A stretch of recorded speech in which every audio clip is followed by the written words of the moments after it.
తెలంగాణ రాష్ట్ర ముఖ్యమంత్రి యనమల రేవంత్ రెడ్డి గారు నిన్న వరంగల్ పర్యటనకు వచ్చి కాళోజీ కళాక్షేత్రాన్ని ప్రారంభించడానికి వచ్చినప్పుడు కాళోజీ నారాయణ గారి జ్ఞాపకార్థం కేసీఆర్ గారు నిర్మించినటువంటి కాళోజీ కళాక్షేత్రాన్ని నిన్న ప్రారంభించడం జరిగింది. అందులో ప్రారంభోత్సవంలో ముఖ్యమంత్రి గారు మాట్లాడుతూ కాంగ్రెస్ ప్రభుత్వము యుద్ధ ప్రాతిపదికన 85 వేల కోట్ల రూపాయలు వెచ్చించి కాళోజీ కళాక్షేత్రాన్ని నిర్మించడం జరిగిందని చెప్పడం జరిగింది.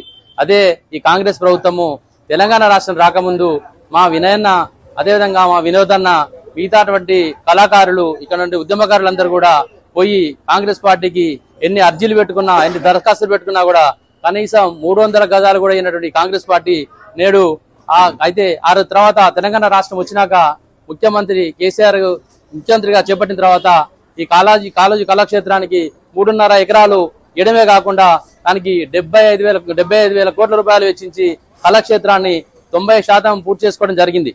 ఈ కళాక్షేత్రానికి ఈ గుర్తు చేయడంలో మా వినయన్న ముఖ్య పాత్ర పోషించింది. ఎందుకంటే ఆ కళాకారుల యొక్క పార్కింగ్ ఎక్కడ ఉండాలి, కళాకారుల యొక్క డైనింగ్ ఎట్లా ఉండాలి, వాళ్ళ సీటింగ్ ఎలా ఉండాలి, ఈ కళాక్షేత్రం ఇంత గొప్పగా హైదరాబాద్ లో ఉన్నటువంటి కళాభారతి కంటే గొప్పగా నిర్మించాలని పట్టుదలతో కొన్ని 100 సార్లు ఆ యొక్క సంస్థతో గాని, ఆర్కిటెక్చర్లతో గాని, కళాకారులతో గాని చర్చించి తన యొక్క సమయాన్ని వెచ్చించినటువంటి ఈ వినయన్నకు ఈ క్రెడిట్ అంతా కూడా మా వినయన్నకే తగ్గుద్ది.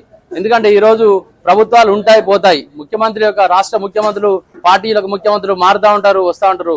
కానీ తెలంగాణ రాష్ట్రం అనేది, తెలంగాణ ప్రజలు అనేది ఎప్పటికీ శాశ్వతం.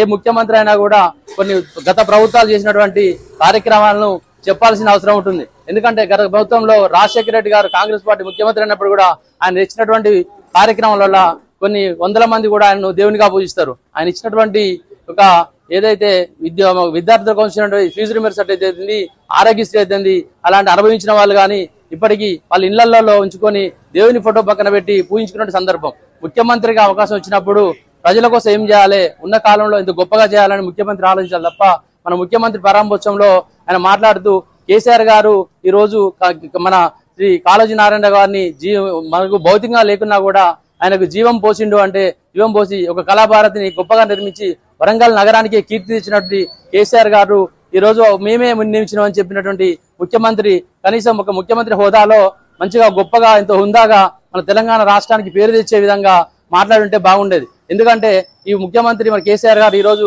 ఈ కళాక్షేత్రం నిర్మించిండు, 75 కోట్లు వెచ్చించి ఒక కళాక్షేత్రాన్ని 90% పూర్తి చేసిండు. కానీ ఈ రోజు ఆ కళాక్షేత్రాన్ని నా చేతుల మీదుగా ప్రారంభించడం గొప్ప అవకాశాన్ని మన ముఖ్యమంత్రి రేవంత్ రెడ్డి అంటే చాలా హుందాగా ఉండేది.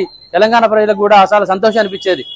ఏది ఏమైనా కూడా ఈ రోజు ముఖ్యమంత్రి గారు వచ్చి మన యొక్క కళాక్షేత్రాన్ని ఇక్కడ ప్రారంభించి తెలంగాణ ప్రజలకు కానీ మన యొక్క వరంగల్ జిల్లా ప్రజలకు కూడా అంకితం చేసినందుకు చాలా సంతోషిస్తూ వారికి ధన్యవాదాలు తెలియజేస్తున్నాను.